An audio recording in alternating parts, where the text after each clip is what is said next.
नमस्कार, आदाब। स्वागत है आप सभी लोगों का कैरियर मंत्रा के यूट्यूब चैनल में। कैसे हैं आप सब लोग? आज हम लोग एक टॉपिक स्टार्ट करने जा रहे हैं जो बहुत ही इम्पोर्टेंट है, बहुत उपयोगी होगा। ये टॉपिक आपको बोर्ड एग्जाम्स यानी कि आप 10th या फिर 12th एग्जाम्स या फिर आपको कॉम्पिटिटिव एग्जाम्स के लिए भी समान रूप से महत्वपूर्ण है। ये एक ऐसा टॉपिक है जिससे कंटिन्यूअसली सवाल आते रहते हैं। अंतर यही होगा कि बोर्ड एग्जाम्स में आपको लिखने की प्रैक्टिस जरूरी है, जबकि कॉम्पिटिटिव एग्जाम्स में आपको एमसीक्यू के पैटर्न पर आपको तैयारी करनी है। अगर हम पिछले सालों का एग्जाम का पैटर्न देखें तो ये देखते हैं कि रेलवे, एसएससी, इन सब एग्जाम्स में इस टॉपिक से सवाल बहुत कम आते थे, लेकिन पिछले कुछ सालों में इस टॉपिक से सवाल आने का जो ट्रेंड है वो बढ़ा है। निश्चित तौर पर एसएससी में अगर हम सिविल सर्विसेज की बात करें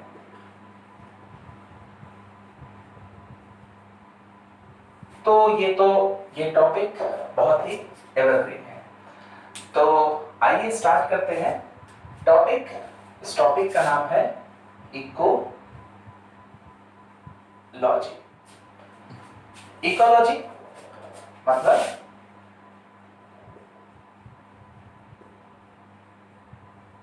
पारिस्थितिकी। दोस्तों, ऐसा है कि ये जो चैप्टर है, ये जो टॉपिक है पारिस्थितिकी, अपने आप में एक बहुत ही वास्ट सिलेबस रखता है और इस चैप्टर को पूरा पढ़ाने के लिए हमको एक लंबी सीरीज लेकर के चलना होगा। दोस्तों, पारिस्थितिकी के इस पूरे चैप्टर को, इस टॉपिक को अगर हमको अच्छे से अध्ययन करना है तो हम इसको निम्न टॉपिक्स वाइज हम इसका अध्ययन करेंगे। पारिस्थितिकी, परितंत्र, जैव विविधता व संरक्षण और पर्यावरण। अब पारिस्थितिकी के अंतर्गत हम इसके घटकों, इसकी संरचना आदि का अध्ययन करते हैं। पारितंत्र में हम इसके प्रकार,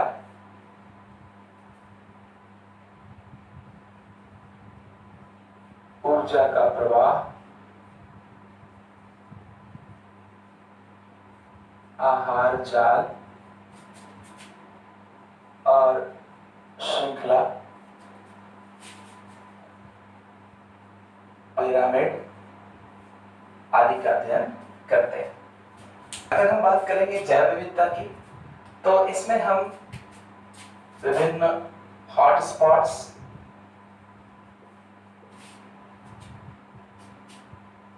अभयारण्य, राष्ट्रीय उद्यान,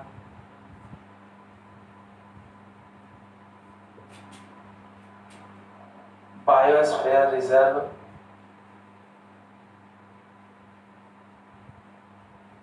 आदि का अध्ययन हम करेंगे। और पर्यावरण, जिसके अंतर्गत हम पर्यावरण के विभिन्न प्रकार और इससे पड़ने वाले प्रभावों का अध्ययन करेंगे। अगर हम इन चारों चैप्टर्स को देखें तो हमको पर्यावरण से निश्चित तौर पर सवाल हर साल आपको बोर्ड एग्जाम्स में मिल जाते हैं और कॉम्पिटिटिव एग्जाम्स में भी देखने को मिल जाते हैं। तो आइए हम स्टार्ट करते हैं पारिस्थितिकी के एक पूरी सीरीज को, जिसमें हम इन पूरे चैप्टर्स का अच्छे से अध्ययन करेंगे।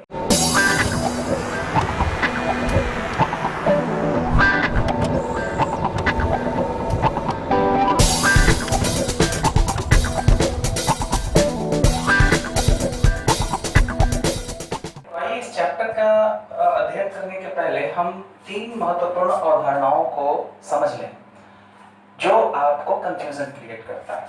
और ये 3 अवधारणाएं हैं पारिस्थितिकी यानी इकोलॉजी, दूसरा पारितंत्र यानी इकोसिस्टम, और तीसरा होगा पर्यावरण। अक्सर आपको इस चैप्टर में कंफ्यूजन क्रिएट होगा, जो लगेगा कि तीनों जो है एक दूसरे की तरह ही है, कंफ्यूजन थोड़ा सा क्रिएट होता है। तो आपको इसको समझना है कैसे कि ये तीनों अलग हैं। कैसे समझना है? जिसके अंतर्गत हम जीव हैं, कोई भी जीव है, इस जीव का और जैविक या फिर अजैविक, इस जीव का जैविक या फिर अजैविक जो घटक हैं उनके साथ इनका क्या संबंध है, इन संबंधों का हम अध्ययन करते हैं इकोलॉजी में। अगर हम जैविक घटकों को देखें तो प्रोड्यूसर हैं, कंज्यूमर हैं और डिकम्पोजर्स। तो ये जैविक घटक जितने भी हैं उनका जीव के साथ क्या संबंध है। इसके अलावा जो अजैविक घटक हैं जैसे टेम्परेचर है, लाइट है, एयर है, सॉइल है, एटसेट्रा, तो इनका जो जैविक घटक हैं ये और ये जो अजैविक घटक हैं ये, इनका इस जीव के साथ क्या संबंध है, इन सब का विस्तृत अध्ययन हम विज्ञान की जिस शाखा के अंतर्गत करते हैं उसको हम कहते हैं पारिस्थितिकी। यानी पारिस्थितिकी क्या है? पारिस्थितिकी विज्ञान की एक शाखा है जिसमें हम इन सब जैविक और अजैविक घटकों के आपसी संबंधों का विस्तृत अध्ययन करते हैं। यहाँ 3 फैक्ट्स आपको यहाँ पे याद रखने हैं। इकोलॉजी में ये थोड़ा कंफ्यूजन क्रिएट कर देता है। अब अर्नेस्ट हैकर पहले व्यक्ति हैं जिन्होंने पारिस्थितिक शब्द का प्रयोग किया। पारिस्थितिक शब्द का जन्मदाता, पारिस्थितिक शब्द का जनक जिसने सबसे पहले इस शब्द का प्रयोग किया है वो है अर्नेस्ट हैकर। ये एक जर्मन साइंटिस्ट थे। दूसरा है Eugene P Odum. Eugene P Odum, इनको आधुनिक पारिस्थितिकी का जन्मदाता कहा जाता है। और तीसरा है डॉक्टर रामदेव मिश्रा। इन्हें भारत में पारिस्थितिकी विज्ञान का जनक माना जाता है। कि पारिस्थितिकी में हम लोगों ने क्या देखा? पारिस्थितिकी में हमने देखा कि एक जीव है, इसके जैविक जो घटक हैं उनके और अजैविक जो घटक हैं उनके साथ पूरा क्या विस्तृत तौर पर हमने इसका अध्ययन किया। जब हम पारितंत्र की बात करते हैं तो पारितंत्र में होता क्या है कि हम एक विशिष्ट क्षेत्र में चले जाते हैं। हम चिन्हित किया गया है, बहुत सारे ऐसे जगह चिन्हित किए गए हैं जहां का अपना एक अलग विशेषता होती है दूसरे जगह की। जैसे उदाहरण के तौर पर अगर हम ले लें तो मरुस्थल के जो जीव हैं इनकी विशेषता झील में रहने वाले जीवों की विशेषता से अलग होगी, और जो कि अपने खास क्षेत्र में पाए जाने वाले जैविक और अजैविक घटकों से प्रभावित होकर के उस तरह का उनकी विशेषता विकसित होती है। यह स्थिति वनों की भी हम लोग देख सकते हैं। तो पारितंत्र में हम लोगों को क्या देखना होता है? पारिस्थितिकी तंत्र में और पारितंत्र में हमको अंतर क्या दिखाई पड़ा कि पारिस्थितिकी विज्ञान की एक शाखा है जिसके अंतर्गत हम किसी भी जीव के जैविक और अजैविक घटकों का हम अध्ययन करते हैं, इनके संबंधों का अध्ययन करते हैं। जबकि हम पारितंत्र पर जब आते हैं तो एक विशेष क्षेत्र में, किसी निश्चित क्षेत्र में हम जीवों के आपसी संबंधों का अध्ययन करते हैं। ये हुआ पारितंत्र। एजी टेंसले को पारिस्थितिक तंत्र का या पारिस्थितिकी शब्द का सबसे पहले प्रयोग इन्होंने किया था, इसलिए इन्हें एजी टेंसले को पारिस्थितिक पारितंत्र का जन्मदाता माना जाता है। तीसरा जो कॉन्सेप्ट है जिसको आपको समझना है वो है पर्यावरण। पर्यावरण के अंतर्गत हम किसी भी जीव के जो जैविक या अजैविक घटक हैं उन घटकों का अध्ययन करते हैं। ठीक है, यहाँ हमने क्या किया, इन घटकों के बीच संबंधों का अध्ययन किया था कि इनके बीच क्या संबंध है, उससे क्या चीजें निकल करके आ रही हैं। हम पर्यावरण के अंतर्गत हम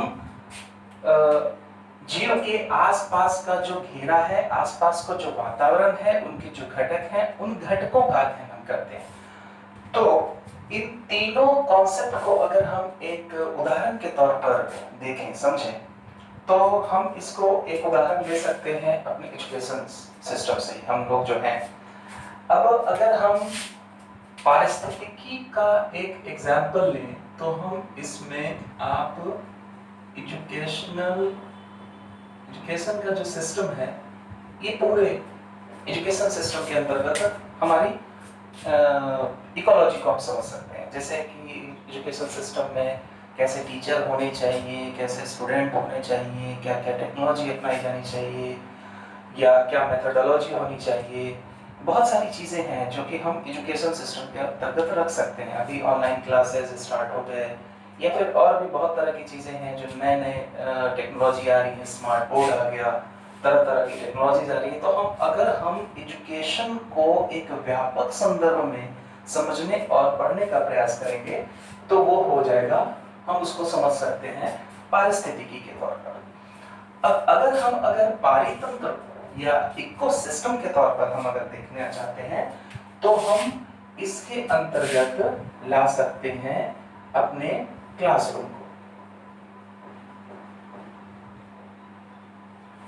अब ये क्लासरूम हमारा क्या हो जाएगा, एक इकोसिस्टम का निर्माण करेगा। इस इकोसिस्टम में हमारा जो क्लासरूम होगा उसमें टीचर होंगे, उसमें स्टूडेंट होंगे, उसमें बेंच होगा, डेस्क होगा, बोर्ड होगा, पंखे होंगे, जो भी ये सब घटक हैं, इन सब का एक एनवायरनमेंट है।